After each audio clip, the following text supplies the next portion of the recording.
Hai, balik lagi di channel Sansan. Thank you ya yang udah klik video ini. Semoga sehat selalu dimanapun kalian berada. Amin.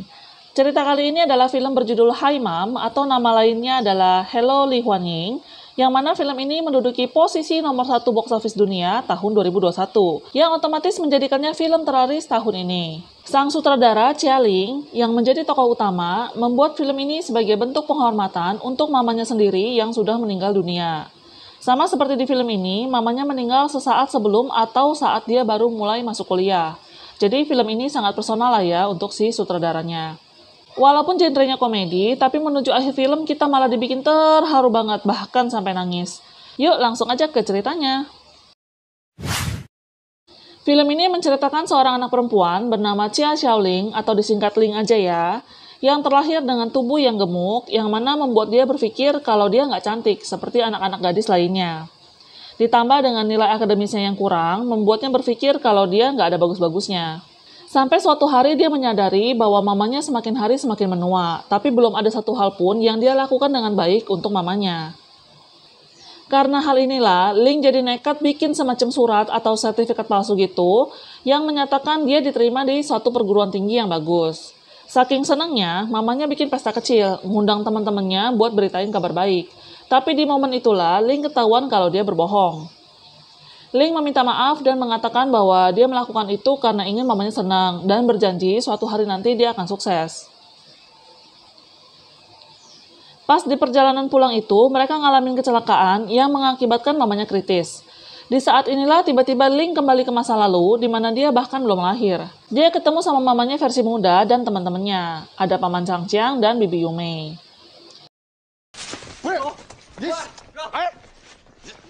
昌叔，昌叔，不是，我玲儿，佳佳。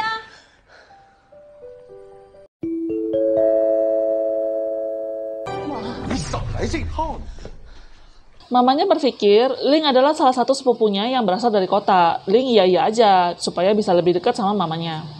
Mengingat kondisi mamanya yang kritis, Ling berniat merubah keadaan agar lebih baik, mumpung ada kesempatan. Dia berusaha ngelakuin berbagai hal untuk merubah nasib mamanya. Pertama, mamanya ini punya teman bernama Wang Qin, dan mereka ini kayak sengit-sengitan lah dari muda, saingan gitu. Dulu waktu zaman baru ada TV, Wang Qin ini yang dapat duluan. Nah, sekarang Ling ngebantu mamanya biar bisa jadi pembeli pertama. Setelah dapetin TV, mereka nonton rame-rame pertandingan voli sama teman-teman kerja mamanya. Lalu salah satu perwakilan dari pabrik mamanya bilang, tahun ini pertandingan voli diadain khusus untuk perempuan aja. Nah, Bibi Yumei, waktu mereka kumpul-kumpul yang Ling ketahuan bohong itu, pernah bilang, kalau andai aja mereka ikut pertandingan voli waktu itu, nasib mamanya pasti beda sekarang.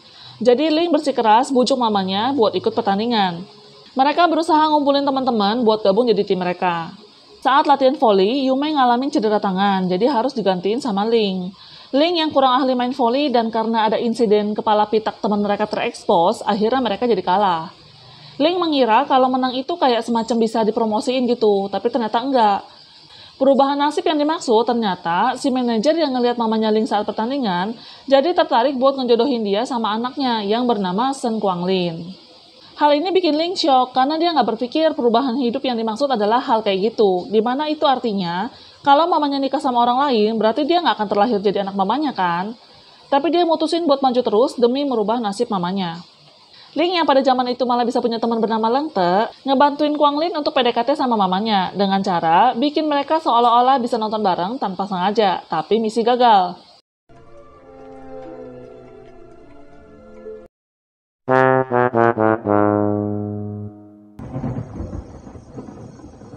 行了，你别打我了，下雨了，带你去避避雨，走。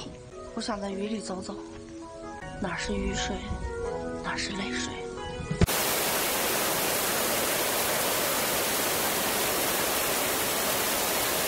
Kemudian Ling coba lagi atur kencan di perahu, tapi lagi-lagi gagal. Karena ulah Guanglin sendiri yang makanin kacang bekas kemarin. Sayang gitu dibuang, udah capek-capek dibikin kan bentuk hati lagi.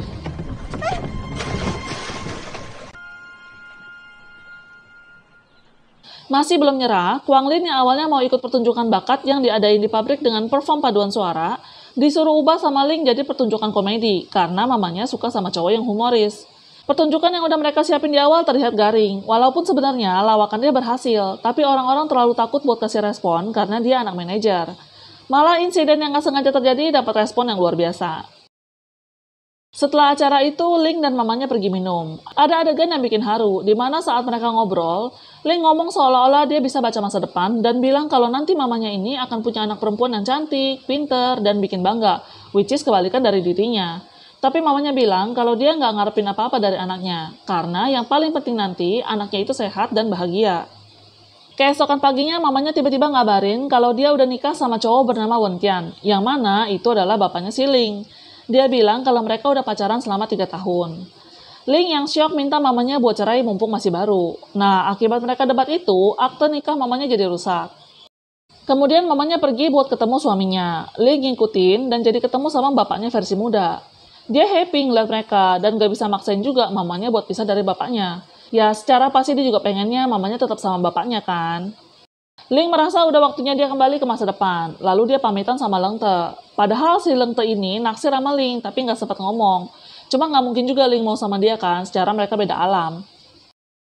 Kemudian si Kuang Lin lewat dan mau pamitan juga, karena dia mutusin buat pindah keluar kota. Dia juga udah tahu soal hubungan mamanya Ling dan ikhlas. Dan walaupun bapaknya ngasih dia kerjaan buat jalanin kantor baru di kota lain, tapi dia tolak. Dia mau belajar mandiri supaya nggak dibayang-bayangin lagi sama kesuksesan bapaknya. Dia kasih kepercayaan buat jalanin kantor baru itu ke Wang Qin, yang mana di masa depan, ya dia ini yang jadi istrinya. Emang udah jodohnya, nggak bisa dirubah.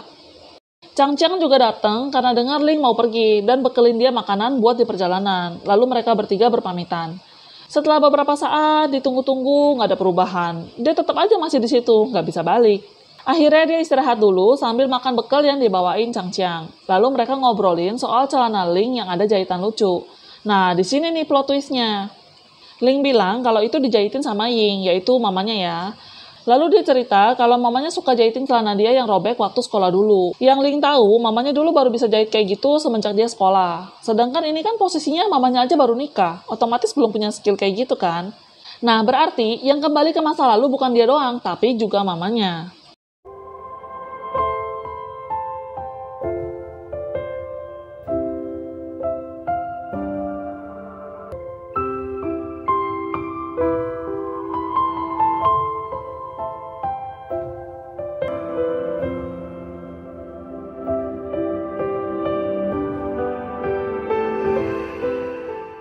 Kemudian adegan demi adegan diperlihatkan di mana Ling melihat kejadian di masa kecilnya dulu dan ngelihat perjuangan mamanya.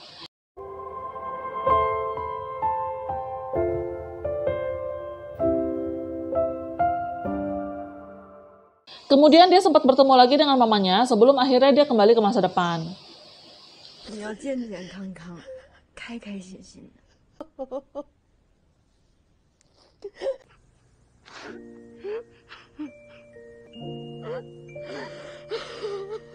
Film diakhiri dengan adegan di mana Ling mengendarai sebuah mobil, ngajak mamanya jalan-jalan, seolah-olah itu adalah imajinasinya dia untuk nunjukin ke mamanya kalau sekarang dia udah sukses. Jadi reminder juga ya buat kita, mengingatkan kita tentang kasih ibu, gimana cintanya seorang ibu sama anaknya, terlepas dari bagaimanapun bentuk fisiknya, prestasinya, dan lain-lain.